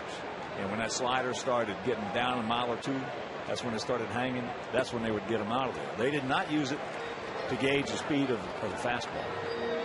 Well, the fastball doesn't drop that much in velocity, but what it will do is lose the movement. Because you lose that late movement on a fastball, it doesn't matter how fast it's going, you're still going to get hit. Fontenot. 1-1 the count. Yeah, I don't care how hard you throw. You can throw 105. If you got that late movement, you're unhittable. But you can throw 105 if you're dead straight, and you're going to get killed. Nolan Ryan got hit for a lot of years with a dead straight fastball. One pitch pitcher because he couldn't get a curveball. All of a sudden, when he started getting that curveball over, well, that was it. He's a Hall of Famer. And I'll tell you what, there's no question in my mind that his influence on that ball club down there has been tremendous. One of the reasons of that resurgence of that Texas Ranger club. If they can ever get that sale completed, they're going to be able to acquire a couple of players that will make a huge difference in that team. Fouls that back, and the count hangs at 1-2. They've won 11 games in a row. Down 5-1 in the game yesterday, came back, and Vlad Guerrero, who they chose to pitch to because Josh Hamilton, who's red hot, was hitting behind him. And Guerrero laced it into left field, and it was nice talking to you. We'll see you tomorrow. Well, they're 4.5 games in front of the Angels. Oakland, that everybody was raving about. They're 11 games back. Now, that Oakland team doesn't score a whole lot. They've got pretty decent pitching. But you figure Billy Beane will do what he always does, make some trades at the deadline that makes his club younger, less expensive, and be on a perpetual rebuilding program.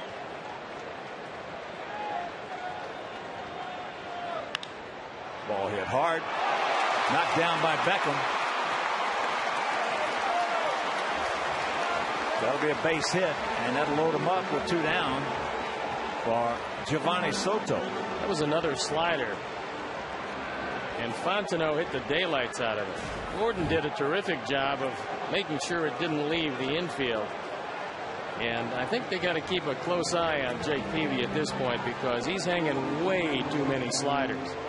And although it's a 6-run lead, we've seen how quickly it can slip away in this ballpark. You know what you'd like to see right now for Giovanni Soto is AJ get back there in a hurry, because the shadows are gone.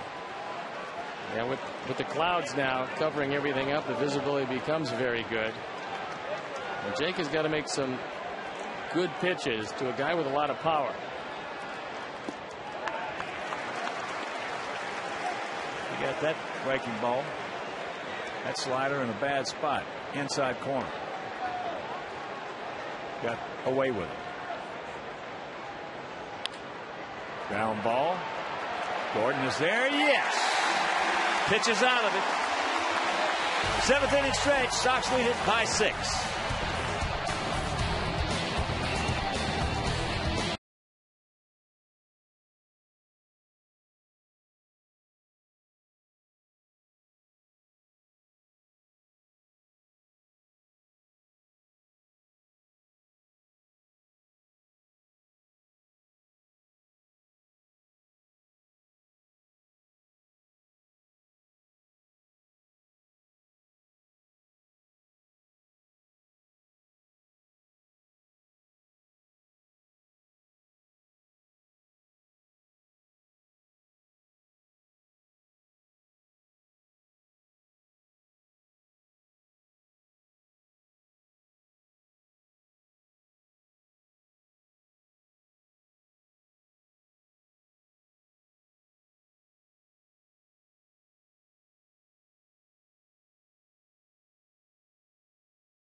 Bobby Howry comes into this, and he's been with the Cubs now for 12 appearances, this being his 13th.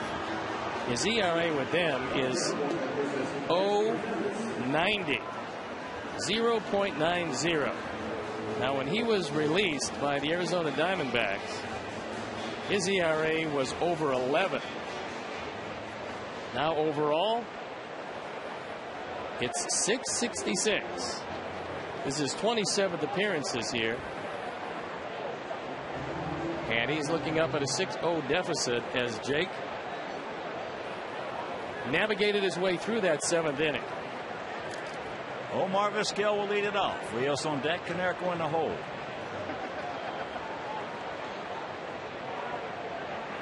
Bobby Howry, I will always have a place for him in my heart.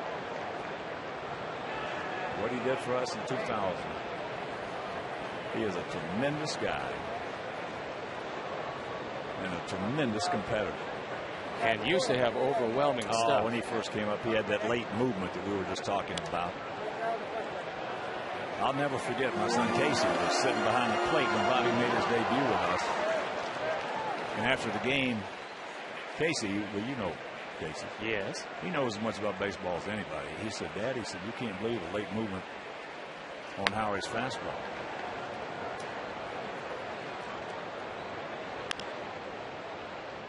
Ball takes a bad hop. Eric Lee. 1 out. And let's check out today's home improvement from Menards. The Sox starters have shown tremendous improvement, both home and road. In the last 15 games, the starters are 11-1 with a 2.00 ERA. So for all your home improvement needs, you can shop and save big money at Menards. I think that's going to be it for Jake. He threw the ball very well. 7 shutout innings on just 3 hits. And I think Hans is about ready to go to the pen. Well, last start he was 9 shutout innings on 3 hits. Sergio Santos throwing in the bullpen. He is likely to come into this one. Jake's last 23 innings he's given up 2 runs. None in his last 16. 6 runs, 7 hits, no errors for our guys. No runs, 3 hits, 1 error for their guys. One of the things that Jake figured out, and he's known this, is just a question of getting back to it. He's been throwing strike 1 consistently. And that's one of the big reasons why most of the bats against him have been defensive at bats. He gets on top early. Then he can put him away with his slider, which is usually out of the zone when he goes to wipe you out. And he's been changing speeds. You just can't do a whole lot more than that. And he's been very successful at it. Well, for me, he's been using his legs a lot better. Little tapper, comebacker, and that's 2 down. Bobby Howry originally came out of the San Francisco organization, along with Keith Folk at the time. And they came over in that 6-for-3 deal. That was a pretty good tandem for a while here, Howry and Folk. Well, Dick Tidrow came to town to trade a couple of them to the Cubs and a couple of them to the White Sox.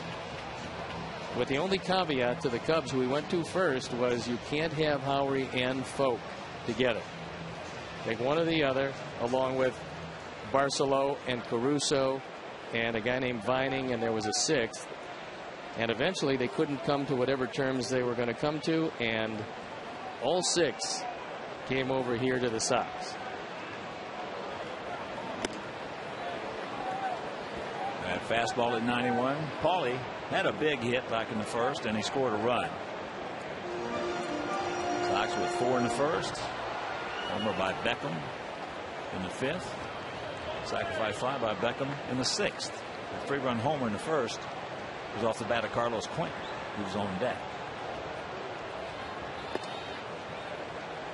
1-1 to Konerko. Carlos has had a big day today, and he's had a very big month.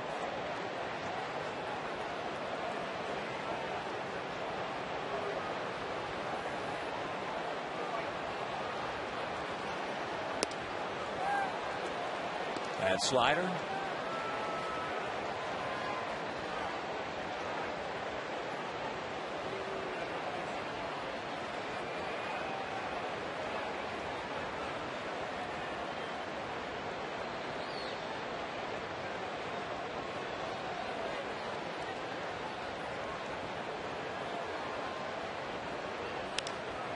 And that ball hit in the right field. Bukadomi, can of corn, and that'll do it. We'll go to the 8th with a 6-run lead.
Sox fans, you can manage a game right along with Ozzie Guillen by logging on to WGNTV.com right now. Click on the WGN Sports Game Zone banner to connect all the game stats and the information while you're watching at home.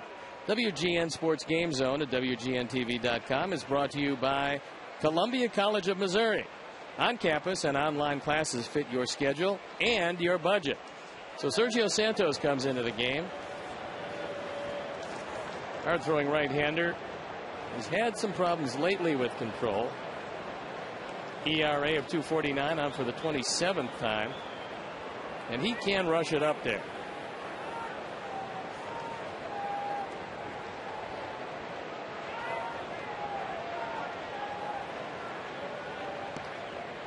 And the count 2-0. Now this has been a problem lately.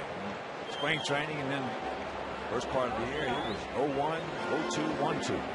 I think he was a lot more relaxed, and I think he's realizing now that maybe it's not quite as easy, and he's trying to throw harder than he really should. I mean, this is a guy, he can throw 97 with no problem. And yet, if he hit his spot at 95 or 94 and make it sink, he'd be equally and probably more effective. Softly hit. Rotario now 1 for 3. Sergio's going to figure it out. And one of the things that will not help him very much is the fact that he's just really in his first year of pitching. So he doesn't have that backlog of struggles and then figuring it out and then something else going wrong and figuring it out. Everything that happens to him is a brand new thing, especially in the major leagues.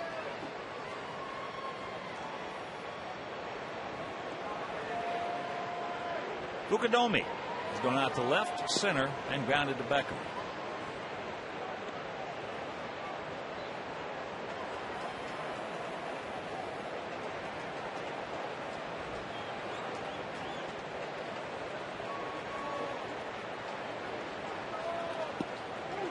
There's the strike.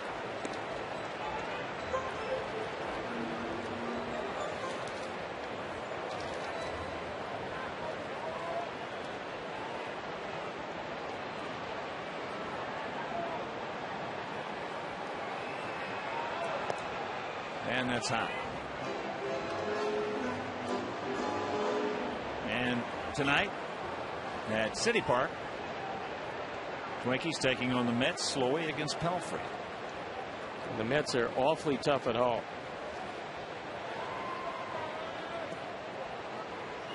No walks. Sergio, 3-1 to count.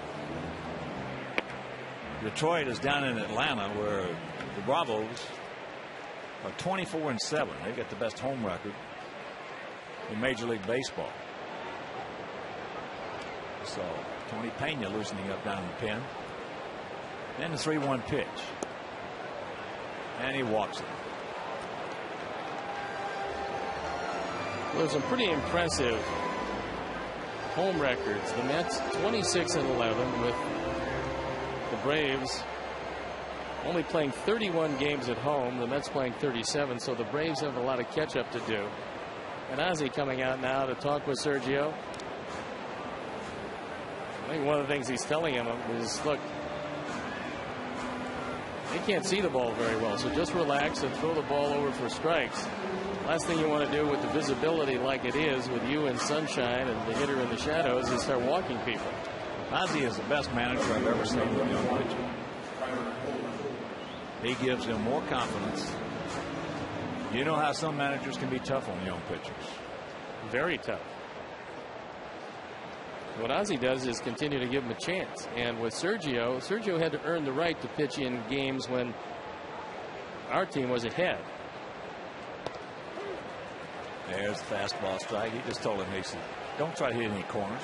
Just throw the ball. It's going to move enough and it's fast enough where it's going to be pretty tough to hit.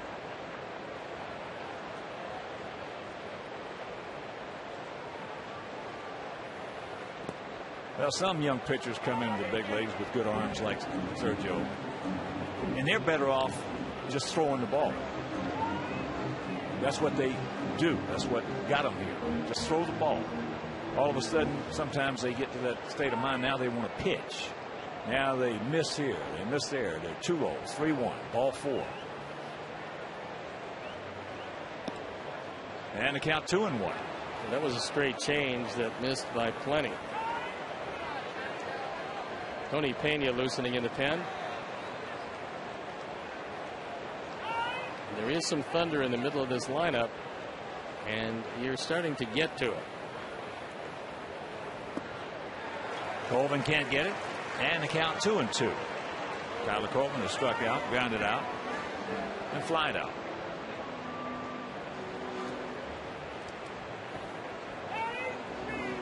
North Augusta and Augusta, Georgia. Some good athletics in that area. He gone. That was a changeup. And Sergio, and that's what will set him apart. The fact that he does have a slider and he has a changeup. And his changeup, that one at 89, when you can throw 96 and 97, and throw your changeup at 89 where a hitter doesn't have a chance to double clutch and maybe get a piece of it if he recognizes the changeup, that's what sets Steven Strasburg apart. And that's what will help Sergio Santos. You know, after that game that Strasburg pitched against us at Nationals Park, I talked to 4 or 5 of our hitters. Not one of them talked about his fastball. Not one of them talked about his curveball. They all talked about his changeup. AJ said it's the best changeup he's ever seen. One of the reasons is that he never missed up with it the entire performance. If he missed, he missed down. Not one time did he get it above the thigh, middle of the thigh. Bird can't get it, and the count 0-2. Well, we talked about it during the game. That was his best pitch, the changeup. By far, because it set everything up. He got more swings and misses on that changeup than any other pitch because, number one, it's impossible to look for. Number two, when you have 2-seam fastball at 96 or 97, a 4-seam fastball at 101, that changeup at 90 to 92 is literally unhittable. Well, especially after he shows you a curveball, it only comes around every 10 or 15 years. That ball deep into right field. Corner and is not playable. But he's got that curveball that even if he gets it up is not hanging. That ball's digging. So you don't see that very often. Once every 10 or 15 years the guy comes in with that. But again, with all that, our hitters have raved about his changeup. Talking with Mike Rizzo, their general manager, he told me that he's got another shorter breaking ball that he really hasn't started to throw yet. He's got the curveball, but he has another one that he'll use, he thinks, when he feels more comfortable. Mike told me that he didn't have that changeup when they signed him. He just got that changeup on his own down in the minor leagues this year. It's amazing. He gone. Couple of strikeouts for Santos. Just throwing it now. We'll go to the bottom of the 8th, leading 6-0.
in, including yesterday's game-winning home run in the 8th inning.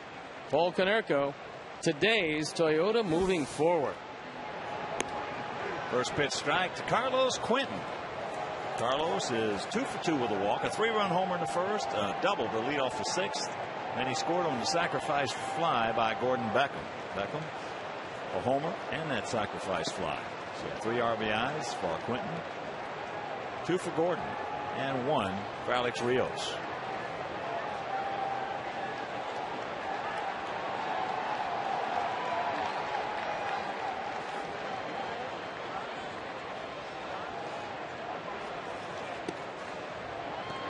High and wide, 1 and 2. Marshall 5 and 2, ERA 2.36, on for the 36th time. It's been entirely out of the bullpen. He has just 1 save, used primarily as the left-handed setup man.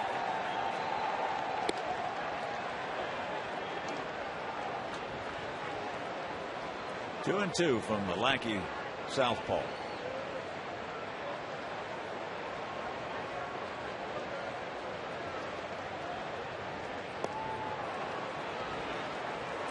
One down. And a reminder, United Airlines is the proud sponsor of the June 27th Sox-Cubs game at 1:05. United Airlines. Now, fly the Chicago White Sox. Mark Seipold, Mike Cork, the gang. Good people. They'll be ready to take us to Kansas City.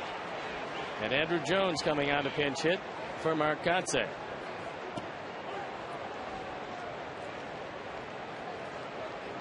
Andrew just 2 homers short of 400. Big rip. 1, 2, 5. Marshall is the 5th Cub pitcher of the day.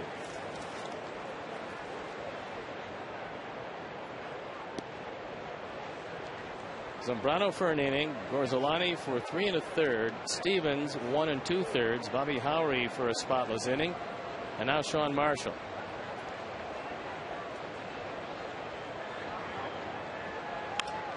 The ball hit hard in the center field. Stretch, get over his head. Got the humpback line drive. That ball got out there and just nosedived.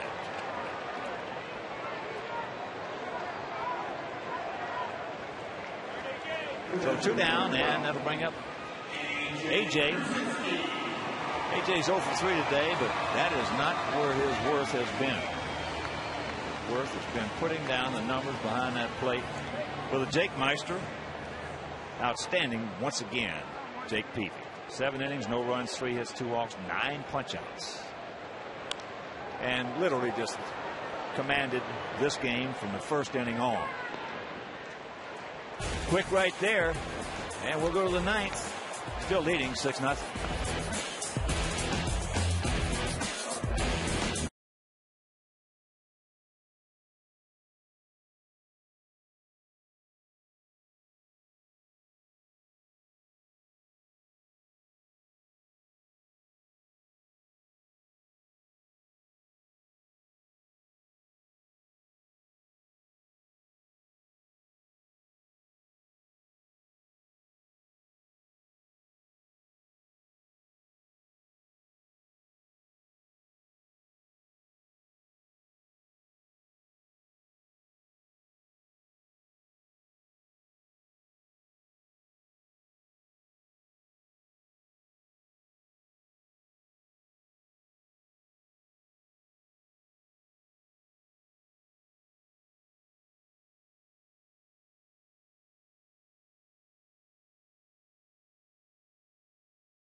A 446 on for the 25th time. Santos with 1 inning and a couple of strikeouts and a walk. First pitch strike to Derek Lee, who's 1 for 3.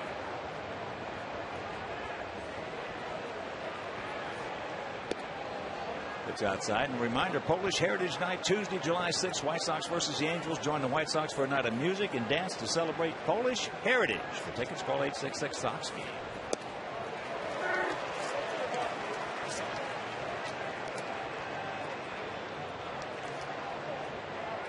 He struck out in the 2nd, 4th, and single in the 7th. Single in the 7th was only the 2nd hit that Jake gave up. He gone. There is no doubt when you take a look at the arms that come out of our bullpen that we can throw some fire at the opposition on a daily basis. You're talking about stuff. It's some of the best stuff I've ever seen. I was talking to Bob Dibble about it the other day in Washington. I said, we got some guys that come out of here that remind me of the Nasty Boys that were Cincinnati.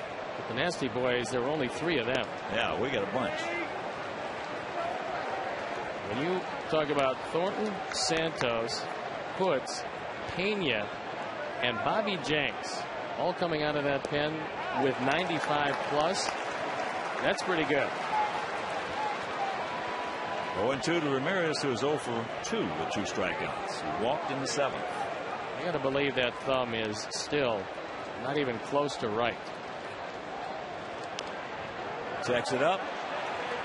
Paulie gives it to Tony. 2 down. And a reminder, you can organize a group outing of 20 or more guests during the 2K10 season. Purchase a block of tickets or enhance your outing with one of 6 great party areas. The more tickets you order, the more money you save. Call 312-674-1000. 2 down.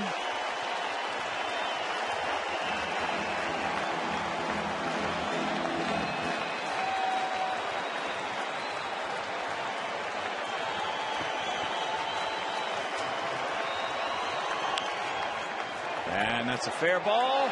Omar, this ball game is over.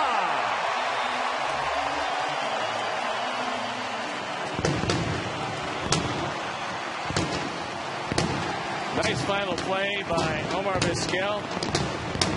That was a very tough play that he made look very easy. A backhand down the line, a 1-2-3, 9th inning for Tony Pena. What a job by the entire Sox ball club today. They played an errorless game. They got the long ball hawk, and Jake Peavy was absolutely magnificent. He was Jake. He was the Jake Meister, as the Sox now in this 10-game winning streak, longest one since in 34 years, have committed only 1 error, and that was only the one with Alexei Ramirez when he injured his finger. They have been playing some magnificent, magnificent baseball. So they win at 6-0, and we'll be back.